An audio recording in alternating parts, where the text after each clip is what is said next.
सर्दियों का मौसम है और सर्दियों के मौसम में जो जैकेट और स्वेटर इस्तेमाल किए जाते हैं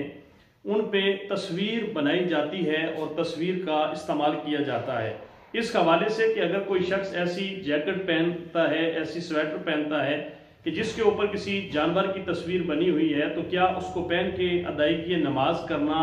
ये जायज़ है या नाजायज़ है।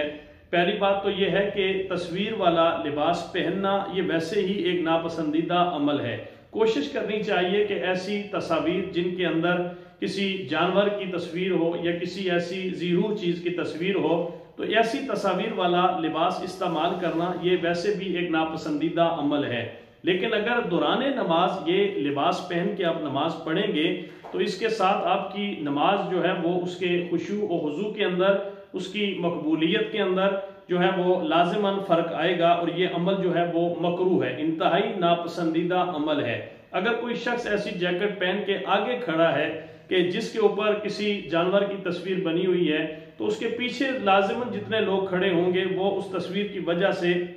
डिस्टर्ब होंगे और उनकी नमाज भी मकरूह होगी। अगर किसी शख्स के जिस्म पे कोई ऐसा लिबास है कि जिसके ऊपर तस्वीर बनी हुई है, तो वो कोशिश ये करे कि उस तस्वीर वाले लिबास को इस्तेमाल न करे, लेकिन बिलखुसूस जब वो नमाज अदा कर रहा है, टोपियाँ होती हैं, टोपी के ऊपर जो है वो किसी जानवर की तस्वीर बनी होती है, जैकेट के ऊपर, स्वेटर के ऊपर, तो एहतियात करनी चाहिए कि दौरान नमाज जो है वो इनको बिल्कुल भी नहीं पहनना चाहिए। और अमूमी तौर पे भी आप लिबास के तौर पर भी ऐसी चीज़ों का इस्तेमाल अगर तर्क कर देंगे तो ये इंसान के लिए और बिलखुसूस अहले ईमान और मुसलमान के लिए एक बेहतरीन अमल है कि वो तस्वीर वाला लिबास और तस्वीर वाली चीज़ का इस्तेमाल ना करे।